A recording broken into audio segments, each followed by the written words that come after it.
2021 in film. Let's talk about it. Here is my top 10 favorite films of this year. Of course, let's get the disclaimers out of the way. This is a completely subjective list, so chances are your favorites aren't my favorites, but comment below. Let me know what your favorites are. I also haven't seen every single movie in 2021, so there's a chance that your favorites I haven't even had a chance to check out yet. Here are my quick 11 to 15 that didn't quite make this list. Coming in at number 15, we have Shang-Chi. At 14, we have The Matrix Resurrection. At 13, Judas and the Black Messiah. At number 12, Barb and Star Go to Visa Del Mar. And number 11, Free Guy. To kick off this list, let's start with one of my favorite performances of the year, and that's going to go to Andrew Garfield in Tick, Tick, Boom. Surprising everyone, by the way, with the fact that he apparently can sing. This film offers such a unique framing device, with it being a film based on a musical that is based on the life of Jonathan Larson, who Garfield plays in the film. Lin-Manuel Miranda, in his directorial debut, absolutely nails what a film adaptation of a musical needs to be, balancing a character-driven plot mixed with fun, whimsical musical numbers. Of course, at times it falls into classic tropes that musical films often fall into, but I'm willing to look past a lot of those just because I had so much joy watching this. Also, go watch my video talking more in depth about this film. I loved watching this in theaters, mostly because it felt like a big action blockbuster that was new and fresh. Coming from someone that was completely new to this property, other than my brief experience with the 1984 film this summer, I really did enjoy the world it sets up and the characters and their relationships with each other. It's all so well done, and you can't not be in awe in what you're seeing. From a movie standpoint, it is also an impressive achievement with sound, visuals, and effects that feel different from other Hollywood epics. The downside is it does feel more like a first act than a full story. But being part one in this new series, I am so excited to see where this franchise goes next.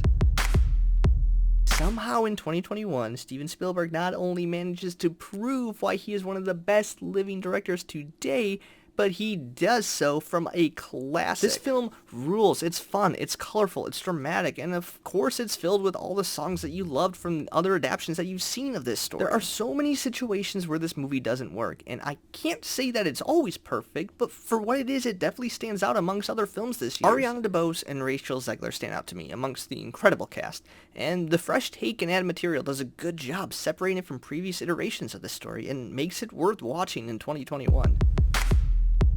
I would say that this is one of the weirder picks on my list this year, but it's really splitting hairs, especially from what's to come. The Green Knight takes on the medieval genre, and a story that many people may already know, but gives it a fresh look and style of presenting it. Dev Patel is essentially terrific in anything he does at this point. This film may be considered basic to some, but there are so many cool things working for this story, such as the visuals, the set pieces, the fun side characters, and subtle messages and morals throughout. This is the type of movie I love revisiting and discussing with others afterwards what their takeaway from it was. This is a film that will test your patience, and that may not sound like a compliment, but if it works for you, the payoff is well worth your time. Honestly, the entire film is dependent on whether or not the last 10 to 15 minutes work for you, and for me, it worked. Incredible performances across the board, from Benedict Cumberbatch, Jesse Plemons, Kirsten Dunst, and Cody Smith-McPhee, with each one of them deserving to be in the conversation for award season. Westerns usually aren't my thing, but this one actually has some really cool things to say, specifically about the genre of Western movies and toxic masculinity and how it's portrayed within this genre. This movie is such an emotional pick for me, and I'm honestly okay living with that. If you have seen it, you are well aware of why it is so nostalgic for me and others, and not only is it a fantastic Spider-Man story, but it really kicks off the direction of where the MCU is going from here. But beyond all the fan service things that bring most comic book fans joy, this movie also has a lot going for it from a movie-making standpoint. The acting is solid, and the stakes of the plot feel like something worth fighting for. Sure, there are moments where it may feel choppy, but where this movie ends is both beautiful and also kind of horrific at the same time, and I loved that. This is a coming-of-age film by every sense of the definition. This story feels personal, as we're just following these characters, living their life, being human in California in the 70s. Featuring so many cameos and side stories, it's overall just a good time. I think this movie just has a lot to say about growing up, and also being an adult and looking back on your childhood. Cooper Hoffman plays a 15-year-old who hustles his way to life, making people treat him like an adult, while Alana Haim plays a 25-year-old girl looking to get a piece of her childhood back. In some ways, it kind of feels like a dark moral, how people will never be fully satisfied in the place they are in life. But in other ways, I think it really speaks to me in the fact that even if you're not fully happy, you can still enjoy life for what it is at that time. Even in a year with so many bizarre movies with ambiguous endings and unexplained symbolism, Titan still finds a way to stand out amongst all of them. Described by many as a body horror film, this film pushes you beyond what you think you are able to experience, often with no other major reason other than just to make you feel literally everything. This film works because it grabs you so early on with its visuals and chaotic energy that by the time you're in the third act, you've been dragged along so much you can't help but connect with the message. It's a genre-bending film that makes you believe you're watching one thing and turns into something that honestly may be much more powerful than what you thought you were going to see. Add to that some killer performances, some of the most unique choreography to some really weird music scenes, and you also have some really striking visuals. However, if I'm being honest, I don't know if I can actually recommend this film to people because I guarantee a lot of you that would watch it would just hate it, and I'm really okay with that. Matt Damon and Ben Affleck return to writing a screenplay under the direction of Ridley Scott, and I could not be more happy with this final product. I gotta say, I'm really surprised that two medieval genre movies are on my list this year. The Last Duel tells a true story of a sexual assault case that is taken to court.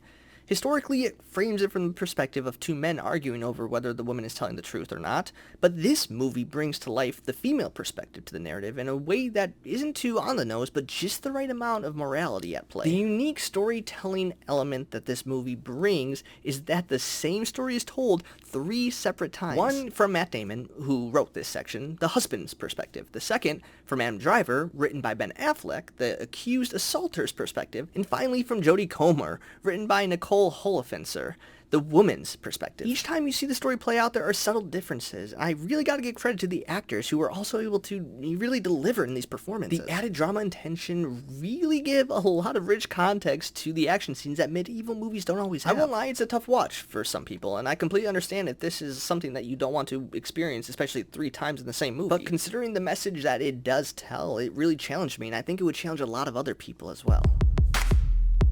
Pig is a tough movie to talk about because beyond not wanting to spoil the plot, I don't even want to spoil the tone of this movie. It's very intentional on the filmmaker's part to really just take you through this journey with Nicolas Cage's character, and it is such a beautiful story. Nicolas Cage has shown time and time again why he is one of the most unique actors alive, with such a range of performances and also films, as he is one you can always count on swinging for the fences. Sure, not all of his films and his filmography are hits, but this phase he has been working on has been especially interesting as he has been working a lot with these indie films. The direction of this movie is also astounding from someone who has never actually directed a full-length feature before. Director Michael Sarnowski knows exactly what he needs to do to tell a compelling story with just enough twist to keep you hooked in this tight 90-minute film. With my first time watching it, I was just enjoying the ride, having my mind blown by where the direction of this was going and figuring out the plot details as they were presented to me. I don't think there's a single line of dialogue wasted here, and a lot of it went over my head the first time, but the second time I was able to actually see in the full context of this story. But the best part about it is that both of the viewings were fulfilling. I would love to go back and watch this for the first time,